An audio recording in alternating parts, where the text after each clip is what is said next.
నరేంద్ర మోడీ గారు ఉన్నప్పుడు వాళ్ళిద్దరు కలిసి ఆ పని మొదలుపెట్టి ఈరోజు బాగుంది. నిన్నగాక మొన్న మా శ్రీహరి గారు మంత్రి గారు వెళ్ళి చూసి వచ్చారు.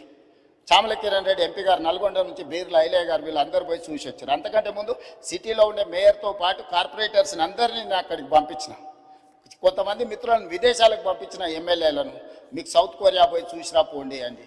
సో ఈరోజు నేను అనేది ఏంది అధ్యక్ష అంటే, హైదరాబాద్లో మూసీ నది ప్రక్షాళన చేస్తామంటే ఎందుకు ఇది రాజకీయ రంగు పులుముకుంటుంది? ఎంఆర్డీసీఎల్ నేను మొదలు పెట్టలే అధ్యక్ష. నిన్నగాక మొన్న సిరిసిల్ల ఎమ్మెల్యే గారు చెప్పారు, మూసీ రివర్ డెవలప్మెంట్ కార్పొరేషన్ లిమిటెడ్ని మేమే ప్రారంభించినాము అన్నారు. అవును, మీరే ప్రారంభించారు, ప్రణాళికలు మీరే చేసారు, మీరు అర్థాంతరంగా వదిలేసారు. మేము ఇప్పుడు దాన్ని కొనసాగిస్తామంటున్నాం. మీరు మొదలుపెట్టినప్పుడు 10,000 కుటుంబాలను మేము బుల్డోజ్ చేసి కొట్టేస్తామని మీరు మాట్లాడింది సభలో ఉంది. ఆనాటి మాజీ ముఖ్యమంత్రి గారు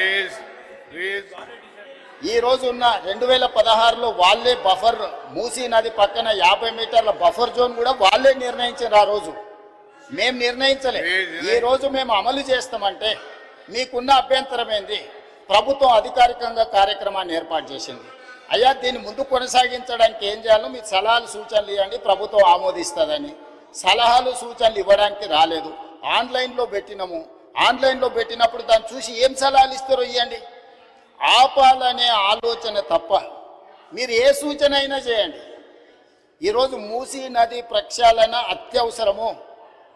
నల్గొండ జిల్లా ప్రజల్ని ఒకసారి గుర్తు చేసుకుంటే ఎవ్వరు కూడా దీన్ని ఆపే ప్రయత్నం చేయరు.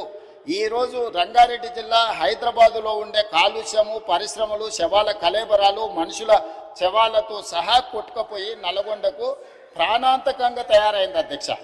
నేను నవంబర్ 8, 2025 నాడు 2024 నాడు అక్కడికి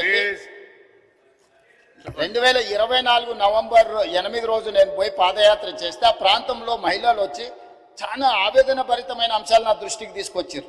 కొత్తగా పెళ్ళి అయితే పిల్లలు ఎవరు ఆ ప్రాంతంలో ఉండడం లేదు, అక్కడ పండించిన పంటలు తిన్నా, అక్కడ బోర్లలో నీళ్లు తాగినా పుట్టబోయే పిల్లల మీద విపరీతమైన ప్రభావం చూపిస్తుందని చెప్పి మహిళలు వచ్చి చెప్పినప్పుడు నేను ఆలోచన చేసిన అధ్యక్ష, వీళ్ళకు విముక్తి కలిగించాలి కదా, మనకు అవకాశం వచ్చినప్పుడు ఒక మంచి పని చేయాలి కదా, ఆ మంచి పని చేయడానికి మనం ప్రయత్నం చేయాలి కదా అని ప్రణాళికలు రచించినాం అధ్యక్ష.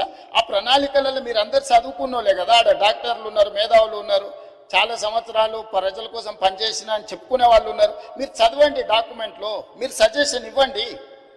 ఆపాలనేది కాకుండా ముందుకు వెళ్ళడానికి అవసరమైన మీ సలహాలు ఇవ్వండి.